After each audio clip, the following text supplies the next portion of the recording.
This is the Gadsden flag and is known as the Don't Tread on Me. It is one of the most distinctive and best known of the early American flags. It's identifiable by its yellow background and coiled timber rattlesnake as its centerpiece. The creation of this flag is credited to an American officer named Christopher Gadsden. It was the first U.S. Marines battle flag.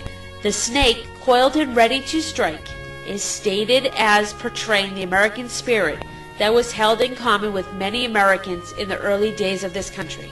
In 1775, the first Marines were issued equipment that had the coiled rattlesnake and the Don't Tread on Me motto painted on it. In December of that same year, the Commander-in-Chief of the Naval Forces received the yellow flag with the coiled rattlesnake and motto from Gadsden, to be used as the personal standard of his flagship. This flag has seen several reintroductions since the Revolutionary War and throughout American history. It is currently being used by various patriot movements.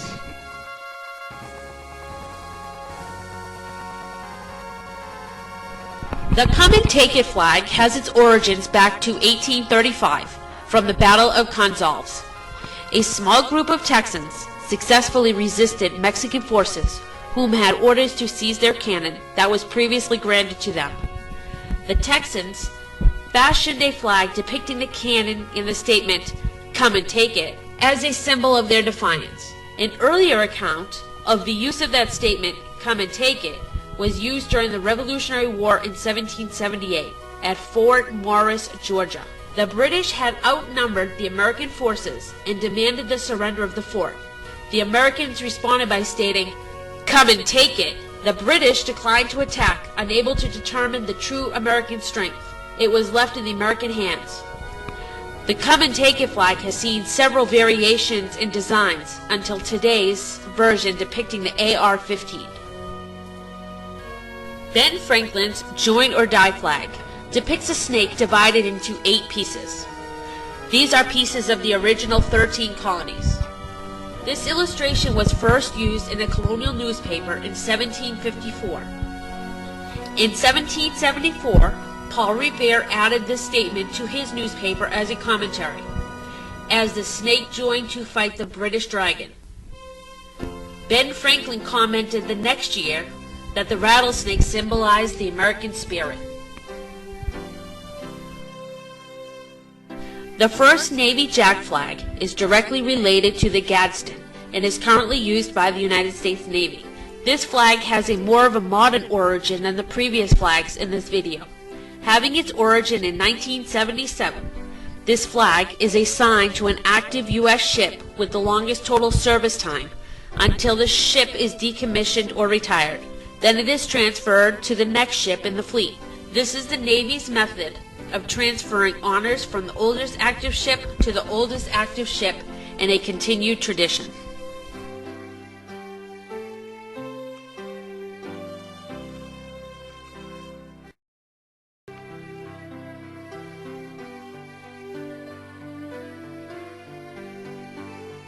The Culpeper Minutemen were formed on July 17, 1775, a Virginia group that engaged in several battles during the American Revolution. This included one at Hampton, fending off British ships attempting to make a landing, and the Battle of Great Bridge of December of the same year.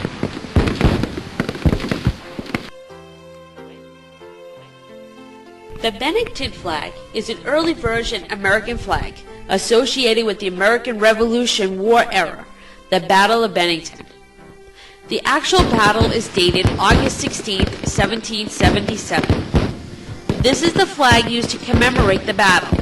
The Battle of Bennington was a major battle in the American Revolution, and it helped establish the ability of the American troops to hold their own against European regulars. This flag is often today used among various patriot groups to commemorate the spirit of '76, or the original American spirit. My favorite flag is the Betsy Ross flag. Although many aspects of the Betsy Ross flag story are subject to controversy, this is still one of the earliest American flags. The official version of the Betsy Ross story is: Betsy Ross was sewing, and she noticed Colonel George Ross and the Commander-in-Chief, George Washington, enter her shop. They had been appointed by a committee to prepare a flag. They asked Ross if she could help them.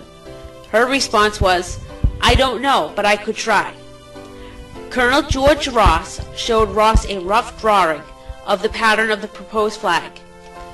Betsy Ross had come up with ideas to have the design even better, and the committee approved. One of the major improvements was the star. In the rough drawing, it had 6 points. She had suggested to make it 5 points for easier sewing, and the 5 stars became the standard. Colonel Ross notified Ross that her flag was approved and adopted. Ross began the first flag business for the newly established government. To me, this flag represents America, closest to its ideal, the free republic.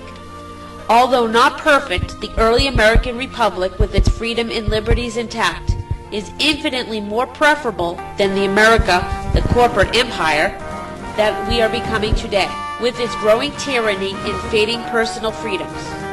I use this flag to represent the freedom ideal of the past, as opposed to what our country is rapidly becoming today.